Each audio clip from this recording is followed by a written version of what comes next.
हरे कृष्णा। हम श्रीमद् भगवद गीता के 12वें अध्याय भक्ति योग इसके श्लोक संख्या 17 को आज पढ़ने का प्रयास कर रहे हैं। उससे पूर्व हम श्रीमद् भगवद गीता के महात्म्य में से एक श्लोक का श्रवण करेंगे, जिसमें बताया जा रहा है कि सुखी कौन होते हैं। कौन सुखी होते हैं? जना संसार दुख हर्तो गीता ज्ञानम समालभेत पीत्वा गीतामृतम लोके लब्ध्वा भक्तिम सुखी भवेत। कौन सुखी होता है? जब इस मृत्यु लोक में पीड़ित व्यक्ति, अभी हम कहाँ रहते हैं? मृत्यु लोक में। तो यहाँ पर व्यक्ति कैसे रहता है? पीड़ित, कष्टों के द्वारा पीड़ा होती है उसको। ऐसा व्यक्ति जो है श्रीमद् भगवद गीता का ज्ञान लाभ करते हैं एवं उसके अमृत का पान करते हैं, तो वे परम भगवान की भक्ति में आश्रय लेते हैं एवं वस्तुतः सुखी हो जाते हैं। तो यद्यपि आदि दैविक आदि भौतिक आध्यात्मिक क्लेश लगे हैं इस, और शरीर में रोग भी होता ही है, तो व्यक्ति जो है इन सब से पीड़ित होते हुए भी वो भगवत गीता के ज्ञान का लाभ प्राप्त करता है। उसके दिव्य जो ज्ञान है उसका अमृत का पान करता है। फिर क्या करता है? वो अगर भगवत गीता से को ठीक से समझ रहा है तो वो व्यक्ति क्या करेगा? वो भगवान की भक्ति करेगा। जिसने भगवत गीता पढ़ी और वो भगवान का भक्त नहीं बना, इसका मतलब उसने कोई भगवत गीता पढ़ी नहीं, उसको कुछ समझ नहीं आया। ठीक है? तो भगवत गीता का ज्ञान श्रवण कर रहा है तो वो परम भगवान की भक्ति का आश्रय लेता है और इस प्रकार से वह सुखी हो जाता है। इस संसार में अगर सुखी रहना चाहते हैं तो एकमात्र उपाय है कि आप भगवान की भक्ति करें। श्लोक संख्या 13 से 20 में भगवान उन भक्तों के गुणों का वर्णन कर रहे हैं जो भगवान को अत्यंत प्रिय हैं। आज हम श्लोक संख्या 17 को पढ़ रहे हैं। इस पर यो न हृष्यति न द्वेष्टि यो न हृष्यति न द्वेष्टि न शोचति न कांक्षति न शोचति न काङ्क्षति शुभाशुभ परित्यागी शुभाशुभ परित्यागी भक्तिमान्यः स मे प्रियः। भक्तिमान्यः स मे प्रियः। हाँ, ठीक है, आपने सही कहा। यहाँ पर सब ध्यान देंगे, यहाँ पे थोड़ा स्पेलिंग में मिस्टेक है, पर ये शुभाशुभ ही पढ़ना है इसको। ठीक है? और कौन गाएंगे अभी? महाकवि जयदेवदास प्रभु जी। यो न हृष्यति न द्वेष्टि यो न हृष्यति न दृष्टि न शोचति न कांक्षति न शोचति न काङ्क्षति शुभाशुभ परित्यागी शुभाशुभ परित्यागी भक्तिमान्यः स मे प्रियः। भक्तिमान ये से मे प्रिय। बहुत अच्छे महेश पंडित दास प्रभु जी। यो न हृष्यति न द्वेष्टि यो न रश्यति न द्वेष्टि न शोचति न कांक्षति न शोचति न काङ्क्षति शुभाशुभ परित्यागी शुभाशुभ परित्यागी भक्तिमान्यः स मे प्रियः। भक्तिमान यः स मे प्रियः। भगवान कहते हैं जो कभी हर्षित नहीं होता, जो न कभी हर्षित होता है न शोक करता है, जो न पछताता है न इच्छा करता है, तथा शुभ तथा अशुभ दोनों प्रकार की वस्तुओं का परित्याग कर देता है, ऐसा भक्त मुझे अत्यंत प्रिय है। तो भौतिक वस्तुओं को प्राप्त करके, इस जगत की लौकिक वस्तुओं को प्राप्त करके वो खुश नहीं होता है, और जो उसकी प्रिय वस्तु है, लौकिक प्रिय वस्तु, उसके खो जाने पर उसको शोक नहीं होता है, और उसकी प्रिय वस्तु अगर नष्ट हो गई हो उसके लिए पछताता नहीं है, न इच्छा करता है। इस भौतिक जगत की कोई भी चीज़ उसको नहीं चाहिए, कोई भी भौतिक लौकिक वस्तु की स्पृहा नहीं है उसको, तथा शुभ तथा अशुभ दोनों प्रकार की वस्तुओं का परित्याग करता है। अर्थात न वो शुभ कर्मों को करता है न अशुभ कर्मों को करता है, ये समझते हुए कि दोनों ही कर्म मेरे बंधन के कारण बनेंगे। अगर व्यक्ति अशुभ कर्म करता है तो उसको पाप लगेगा, तो उसको कष्ट भोगना पड़ेगा, और अगर वो शुभ कर्म करता है तो पुण्य प्राप्त होगा। और इस जगत में अगर व्यक्ति पुण्य कर्म कर रहा है उसे पुण्य फल मिलेगा, उस पुण्य फल को भोगने के लिए भी उसको वापस से इसी जगत में एक और जन्म ग्रहण करना पड़ेगा। जन्म ग्रहण करेगा तो परेशानी ये है कि जन्म के साथ जन्म भी है, मृत्यु है, जरा है, व्याधि है, इस ये कष्ट भी झेलने पड़ेंगे। उसके साथ में आदि दैविक आदि भौतिक आध्यात्मिक क्लेश भी झेलने पड़ेंगे। ऑल इन ऑल जन्म जन्म होगा तो वापस से ही परेशानियां झेलनी पड़ेंगी, इसलिए शुभ कर्म भी नहीं करने हैं। इस प्रकार से दोनों का वो परित्याग करता है। ऐसा भक्त मुझे अत्यंत प्रिय है। अगर शुभ कर्म नहीं कर रहा, अशुभ कर्म नहीं कर रहा, तो क्या कर रहा है वो? अकर्म कर रहा है। वो अकर्म अर्थात भगवान कृष्ण को प्रसन्न करने वाले कार्यों को कर रहा है। जैसे अभी आप भगवत गीता पढ़ रहे हो, ये क्या है? एक ऐसा कार्य जो भगवान कृष्ण को संतुष्ट करता है। ठीक है, आइए अन्वय को देखेंगे। अन्वय नहीं है क्या? इस पे अन्वय है। यह यह ना हृष्यति, अर्थात लौकिक प्रिय वस्तु के प्राप्त होने पर हर्षित नहीं होता। लौकिक समझते हैं इस जगत की कोई भौतिक वस्तु उसको प्राप्त हो गई। जैसे एक भक्त को बहुत बड़ा बंगला प्राप्त हो गया तो उससे उससे उसको क्या फर्क पड़ता है? वो समझता है कि बंगले से व्यक्ति सुखी नहीं होता है, वरना सब बंगले वाले सुखी क्यों नहीं है? सुखी होता है व्यक्ति भक्ति के द्वारा।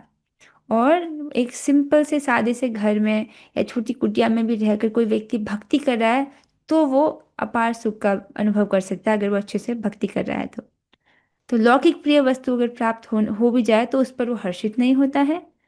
न द्वेष्टि, अर्थात न अप्रिय वस्तु की उपस्थिति से द्वेष करते हैं। अप्रिय वस्तु मतलब उसे कुछ ऐसा प्राप्त हुआ जो उसको नहीं चाहिए था, ऐसा मिल जाने पर वो उसे द्वेष नहीं करता है। ठीक है, अरे मतलब ये क्यों मिल गया मुझको, इस प्रकार से।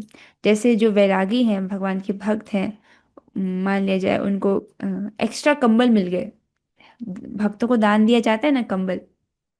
मान लो एक एक बहुत अच्छे भक्त हैं, उनको एक्स्ट्रा कंबल मिल गए तो उससे उसको नहीं चाहिए वो, पर उसको प्राप्त हो गया, उससे वो द्वेष नहीं कर रहा है।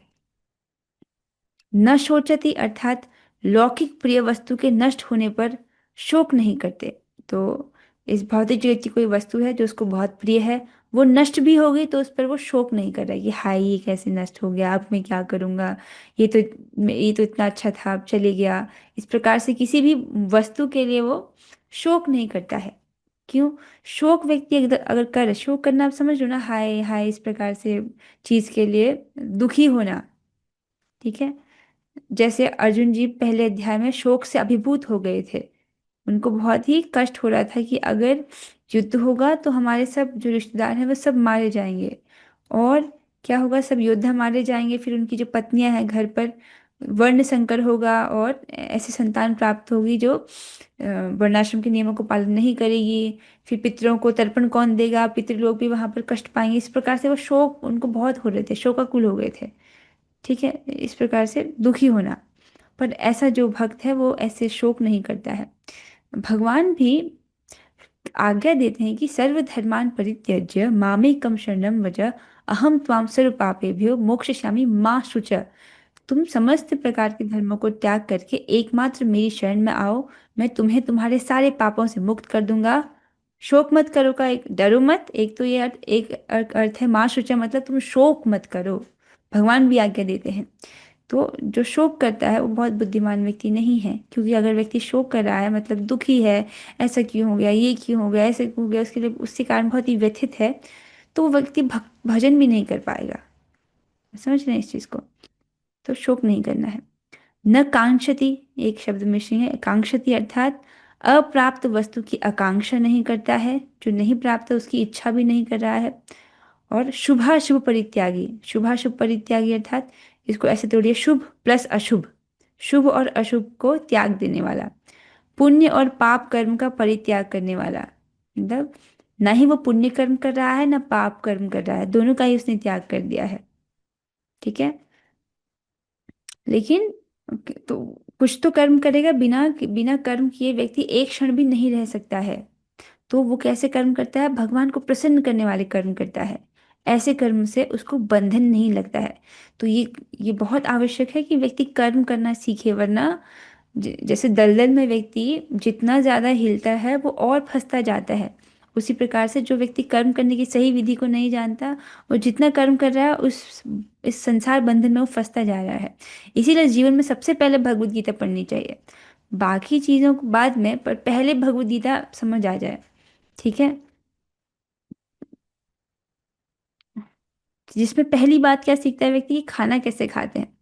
आजकल लोग बहुत बड़े बड़े हो गए हैं, अर्थात शरीर बहुत बड़ा बड़ा हो गया, लेकिन खाना खाना भी नहीं आता है। वो उनको ये भी नहीं पता कि खाना कैसे खाया जाता है, पाप खा रहे हैं। और भगवान ने आगे क्या दिया है? यज्ञ शिष्टाशिन संतो मुच्यन्ते सर्व किल विषय, भुंजते ते त्वघम पापा ये पचन्त्यात्म कारणात्। जो भगवान के भक्त होते हैं वो यज्ञ में अर्पित उच्छिष्ट को ही ग्रहण करते हैं, अर्थात जो भगवान का प्रसाद है वही ग्रहण करते हैं। लेकिन जो केवल अपनी इंद्रिय तृप्ति, अपनी जीवा को संतुष्ट करने के लिए भोजन बना रहे हैं और भगवान को भोग नहीं लगा रहे हैं, वो तो केवल पाप ही खाते हैं। मेरे शब्द नहीं है, भगवान के शब्द हैं। तो देखिए, इस जगत में हो सकता है लोग भौतिक दृष्टि से बहुत सफल हो, लेकिन उनको खाना खाना तक नहीं आता, वो लोग पाप खा रहे हैं। और क्या उससे बन रहा है? कर्म बंधन लगता जाएगा उनको। तो इस जगत के संसार बंधन में वो फंसते जाएंगे, वापस से उनको इसी 84 लाख योनियों में फिर से जन्म ग्रहण करना पड़ेगा, है ना। परंतु आप बुद्धिमान हैं, मैं समझ रही हूँ, यहाँ पर सब जो है प्रसाद खाते हैं, है कि नहीं? Is good. ओके, तो इस प्रकार से वो पुण्य और पाप कर्म का परित्याग करने वाला है।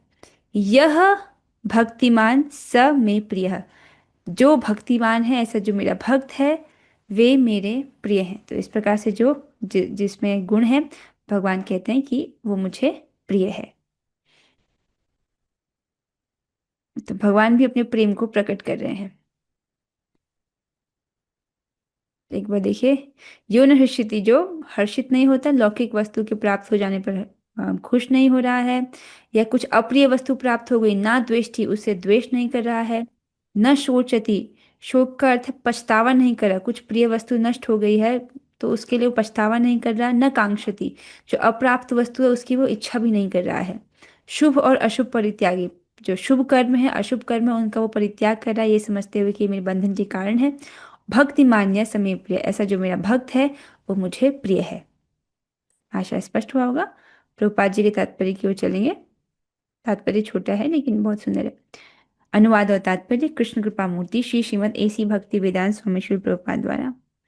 तो प्रभुपाद जी यहाँ बता रहे हैं, शुद्ध भक्त भौतिक लाभ से न तो हर्षित होता है और न हानि से दुखी होता है। तो भौतिक लाभ प्राप्त भी हो जाए या भौतिक हानि हो जाए, उससे व्यक्ति प्रभावित नहीं होता है। तो ऐसा प्रयास करना है हमको। अब देखिए, इसमें भगवान गुणों का वर्णन कर रहे हैं एक शुद्ध भक्त के। तो ऐसा नहीं कि हम में एक सब गुण आ गए हैं, ठीक है, पर हमको भक्ति करते रहना है तो ये गुण अपने आप ही प्रकट होते हैं, ठीक है। ये श्लोक है ना, यस्यास्ति भक्ते भगवत अकिंचना सर्वे गुणास्तत्र समासते सुरा। जो भगवान की अकिंचन भक्ति कर रहा है, समस्त देवताओं के गुण, देवता अपने सभी गुणों सहित उसके शरीर में प्रकट हो जाते हैं, उसके शरीर में वास करते हैं, अर्थात सारे दैवी गुण उसमें अपने आप ही प्रकट हो जाते हैं। तो इस प्रकार भक्ति करते रहना है। तो क्या कह रहे हैं, वो भौतिक लाभ से ऐसा व्यक्ति हर्षित नहीं हो रहा कि मुझे ये भौतिक लाभ हुआ या भौतिक हानि हुई, उससे वो दुखी नहीं हो रहा, दोनों में वो सम है। जैसे यहाँ पर बोला जा रहा है, पुत्र या शिष्य की प्राप्ति के लिए न तो उत्सुक रहता है, न ही उनके मिलने पर दुखी होता है। तो देखिए, इस जगत में किसी का पुत्र हो जाता है, संतान प्राप्ति होती है, तब वो व्यक्ति बहुत खुश होता है। संतान प्राप्ति का भी एक सुख होता है कि नहीं? जो जिनके यहाँ पर बच्चे हैं वो बताएंगे, जब आपकी संतान आपको प्राप्त हुई थी, क्या आप सुखी हुए थे? तो संतान प्राप्ति से सुख होता है, लेकिन यहाँ बोल रहे हैं कि ऐसा सुख प्राप्त होने पर भी वो उत्सुक नहीं रहता है, और ना, और अगर नहीं प्राप्त हो, किसी की संतान ही ना हो, तो उससे भी वो दुखी नहीं होता है, ठीक है। तो अब आप समझ सकते हो, वह अपनी पहचान शरीर से कर ही नहीं रहा है। उसका जो सुख है वो बाहरी भौतिक चीजों पर अब निर्भर नहीं कर रहा है। उसका सुख कहाँ से आ रहा है? भक्ति से आ रहा है, ठीक है। आप ये समझिए, जब चेतना अशुद्ध होती है तब व्यक्ति बाहर से सुख इंपोर्ट करने की कोशिश करता है कि मैं कुछ इंद्रिय तृप्ति कर लूँ, उसके द्वारा मैं सुखी हो जाऊं। लेकिन जैसे जैसे चेतना शुद्ध हो रही है भक्ति की क्रियाओं के द्वारा, फिर भक्ति में ही सुख आने लगता है। जैसे यद्यपि अभी हमको बहुत ऐसा नहीं कि हरिनाम में रस प्राप्त हो रहा है, लेकिन जितना भी भक्ति कर रहे हैं उससे एक सुख और शांति का हम अनुभव कर रहे हैं कि नहीं अपने जीवन में। इसलिए तो अगर आपको बोल दिया जाए कि कल से आप जप मत करो, कथा मत आओ, तो अब तब आप ऐसे जीवन के बारे में कल्पना भी नहीं कर सकते कि करेंगे क्या हम फिर, है ना। तो इसका मतलब कुछ सुख और कुछ शांति आपको प्राप्त हो रही है। तो कहाँ थे हम, कि ऐसा जो व्यक्ति है उसको पुत्र या शिष्य की प्राप्ति के लिए वो ना तो उत्सुक है, ना मिलने पर दुखी होता है। तो भौतिक लेवल पर जो भी उसको सुख प्राप्त हो रहा है, उससे वो जो है उससे वो हर्षित नहीं हो रहा है। भले पुत्र की प्राप्ति हो या शिष्य की प्राप्ति हो, उससे उत्सुक उत्सुक नहीं है, और नहीं प्राप्ति हो तो उसे दुखी नहीं है। ये अच्छा स्तर है, मतलब चेतना की स्तर इतना ऊंचा उठ गया कि अब इस जगत की द्वैतता का उस पर प्रभाव नहीं पड़ रहा, वो अपने भजन में ही निमग्न है। जब हम ये गुण सुन रहे हैं तो हमारे हृदय में स्पृहा आ रही है ना कि हम भी इस स्तर पर पहुंच जाएं जल्दी, है ना। बस तरीका वही है कि भगवान की भक्ति करनी है। वह अपनी किसी प्रिय वस्तु के खो जाने पर उसके लिए पछतावा नहीं करता। तो जो प्रिय वस्तु है उसकी खो गई है, उसके लिए पछता नहीं रहा है। इसी प्रकार यदि उसे अभीप्सित अर्थात उसकी इच्छित वस्तु की प्राप्ति नहीं हो पाती तो वह दुखी नहीं होता है। मान लो कोई कुछ चीज चाहिए एक भक्त को, बहुत दिन से हृदय में इच्छा है लेकिन मिल नहीं रहा है, तो वो उसे दुखी भी नहीं होता है। ऐसा उसका स्तर है। वह समस्त प्रकार के शुभ अशुभ तथा पाप कर्मों से सदैव परे रहता है। समझ आ रहा है, शुभ कर्मों में भी नहीं लिप्त हो रहा है। शुभ कर्म समझते हैं आप इस जगत में जो अच्छे कर्म करते हैं, पुण्य कर्म करते हैं, जैसे दान देना हो गया, पानी के लिए पियाव बनाना हो गया, गरीबों को कंबल बांटना, खाना देना हो गया, ऐसे शुभ कर्म। ठीक है। अगर उन्हीं शुभ कर्मों को आप इस इच्छा से करते हो कि कृष्ण से प्रसन्न हो जाए, तब वो वही कर्म अकर्म बन जाता है। मतलब देखिए, क्या जो भक्त हैं इस्कॉन के, क्या वो गरीबों को भोजन नहीं बांटते? इस्कॉन में तो 5 करोड़ से भी अधिक प्रसादम की जो प्लेट है, 5 करोड़ तो मैं ऐसे ही बोल रही हूँ, लास्ट टाइम जब सुना था तब ये नंबर था, अब तो कितना बढ़ गया होगा। तो ये तो एक मंदिर का बता रही हूँ मैं आपको, वो बहुत लंबी बड़ी संख्या में प्रसाद वितरण होता है। होता है कि नहीं होता, प्रसाद बांट रहे हैं तो सबको प्रसाद बांट रहे हैं, क्योंकि केवल जो गरीब है जिसके पास धन नहीं है वो दुखी नहीं है, अमीर व्यक्ति जिसके पास धन नहीं है वो भी दुखी है बिना कृष्ण भावनामृत के, बिना भक्ति के। ये समझते हुए सबको प्रसाद बांटा जाता है कि नहीं। तो ये मतलब शुभ कर्म वैसे नहीं कर रहा है कि मुझे इसके बदले में कुछ पुण्य प्राप्त हो। जो भक्त नियमित रूप से सुन रहे हैं उनको तो समझने में कोई कठिनाई नहीं हो रही होगी, लेकिन कुछ भक्तों ने नया ज्वाइन किया इसलिए मैं थोड़ा और इसको एक्सप्लेन कर रही हूँ। तो मतलब ऐसा ये नहीं बोला जा रहा कि आप गरीबों की सहायता ना करो, इस इच्छा से नहीं करना कि इसके बदले में मुझे पुण्य मिलेगा, मेरा भौतिक जीवन और अच्छा होगा या मुझे अगले जीवन में स्वर्ग प्राप्त होगा, ऐसी इच्छा से युक्त होकर नहीं करते। क्या इच्छा से युक्त होते हैं कि मैं ये कार्य कर रहा हूँ इससे कृष्ण प्रसन्न हो जाए। तब आप जो भी कर्म करेंगे वो अकर्म की कैटेगरी में आ जाएगा, मतलब उसके द्वारा आपको इस जगत में बंधन नहीं लगेगा। ठीक है। अशुभ कर्म, अशुभ कर्म से मुक्त है अर्थात कोई पाप कार्य नहीं कर रहा है जिसके लिए उसको दंड भोगना पड़े, तथा पाप कर्मों से सदैव परे रहता है। वह परमेश्वर की प्रसन्नता के लिए बड़ी से बड़ी विपत्ति सहने को भी तैयार रहता है। ये भी स्पष्ट है कि ऐसा भक्त अपने लिए भले वो ना उद्यम करे लेकिन भगवान को प्रसन्न करने के लिए बड़ी से बड़ी विपत्ति को सहन करने को तैयार है। जैसे उदाहरण के तौर पर प्रभुपाद जी, 70 साल का जब उनका शरीर था उसमें वो यहाँ से अमेरिका जाते हैं जलदूत से, अ, कितने दिन की, 1 महीने से अधिक तो उनको जहाज में लगता है। क्या आप कभी अपने जहाज से यात्रा किया है?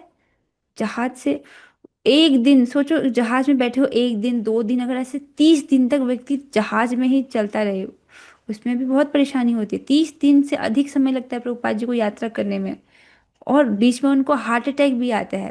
अब वो ये नहीं सोचती कि अरे मुझे हार्ट अटैक आ गया अब मैं वापस वृंदावन जाता हूँ, मेरा शरीर छूटने वाला तो मुझे वृंदावन में रहना चाहिए, अपने उद्धार का सोचना चाहिए। नहीं, वो सब कष्ट सहन करते हुए फिर भी जाते हैं और प्रचार कार्य करते हैं। इसीलिए आज देखिए पाश्चात्य देशों में भी जो लोग हैं वो भक्ति कर रहे हैं भगवान की, उनके जीवन को भी प्रभुपाद जी ने परिवर्तित किया है। तो ये तो एक छोटा सा उदाहरण था, उन्होंने काफी कष्ट उठाए ताकि आप और मैं आज भक्ति कर सकें। तो भगवान की प्रसन्नता के लिए वो बड़ी से बड़ी विपत्ति को सहने को तैयार रहता है। भक्ति के पालन में उसके लिए कुछ भी बाधक नहीं बनता। ये क्या कह रहे हैं आप समझ लो, भक्ति कर रहा है लेकिन भक्ति करने में कुछ भी बाधक नहीं बनता। हाँ, हो सकता है कुछ लोगों को बाहर, कुछ लोगों को उनके घर वाले विद्रोह कर रहे हो, आप बोल सकते हो नहीं नहीं हमारे घर वाले तो बाधक बन रहे हैं। अब क्या वो आपकी जीवा को भी रोक सकते हैं? मान लो आपको माला में जप नहीं करने दे रहे हैं पर आपको मन मीनो आप जीवा को भी पकड़ रहे हैं आपकी। तो आप देखेंगे अगर कोई भक्ति में हमको रोक रहा है तो वो हमारा मन होता है, आलसी मन। बाकी बाकी अगर आप चाहो तो आप भक्ति कहीं से भी कर सकते हो, कथा श्रवण कर सकते हो। कथा श्रवण जरूरी थोड़ी कि आप लाउड स्पीकर में लगा के रखो, आजकल तो ईयरफोन्स आ गए हैं वो भी ब्लूटूथ वाले, आप लगाओ उनको, आराम से कथा सुनो, किसी को सुनाई भी नहीं देगा और आप आराम से सुन लेंगे। ठीक है। तो भक्ति करने के लिए जो सबसे महत्वपूर्ण चीज चाहिए वो है इच्छा। अगर इच्छा है व्यक्ति की तो वो कहीं से भी भक्ति कर लेगा। अब इच्छा नहीं है तो फिर वो फिर एक्सक्यूजेस बनाएगा। ऐसा भक्त कृष्ण को अतिशय प्रिय होता है। समझ आ रहा है ये? यद्यपि हम उस स्तर पर नहीं है, लेकिन भक्ति करते रहना है। तो ये बात बार बार क्यों कह रही हूँ, क्योंकि बार बार जब हम पढ़ रहे हैं तो बार बार स्पृहा आ रही है कि काश ऐसे गुण हमें आ जाए। ठीक है, भक्ति करना है और उसके द्वारा ये हमको प्राप्त होगा। अब हम एक चीज पढ़ रहे हैं, वह भगवान को प्रणाम करना। मतलब श्लोक पर चर्चा यहाँ पर हो गई है। हरे कृष्णा कृष्ण कृष्ण हरे हरे, हरे राम राम राम हरे कृष्णा कृष्ण हरे हरे, हरे राम राम राम हरे कृष्णा कृष्ण हरे हरे, हरे राम श्रीमद् भगवद गीता की जय, जगत गुरु प्रभुपाद की जय, रामाचार्य दास ठाकुर की जय, धाम वृंदावन की जय, ताई गौर प्रेमानंदे। हरि हरि बोल।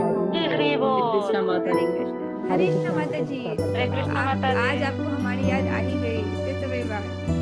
क्लास मिस ना कीजिएगा, कोशिश कीजिएगा कि आप नियमित रूप से आ सकें। हरे कृष्णा। हरे कृष्णा।